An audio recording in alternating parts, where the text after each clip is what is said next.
એક તરફ ઘટનાની વિગત પ્રમાણે નર્મદા જિલ્લામાં આદોદ તાલુકાના નરખંડી ગામે પતરાના શેડવાળી ઓરડીમાં વીજ મીટર લેવાનું હતું. એ માટે નરખંડી ગામ પંચાયત કર ઘર નંબર ફાળવવા અને જરૂરી મજૂરી મેળવવા ખેડૂત અરજી કરી હતી.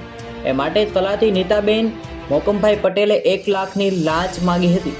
જ્યારે તલાટી વતી મહેશભાઈ મમરૂદભાઈ આહજોલિયાએ લાંચની રકમ આંગણિયા મારફતે ગાંધીનગર ખાતે સ્વીકારી હતી અને મહિલા તલાટીની લાંચ માંગવાની સમગ્ર ચેઇનનો પર્દાફાશ કરવામાં આવ્યો છે. જ્યારે સુરતના એલસીબીએ મહિલા સરકારી અધિકારી સહિત ખાનગી વ્યક્તિ તરીકે મહેશ આહજોલિયાની ધરપકડ કરી છે. હાલમાં સમાચાર સામે આવ્યા છે.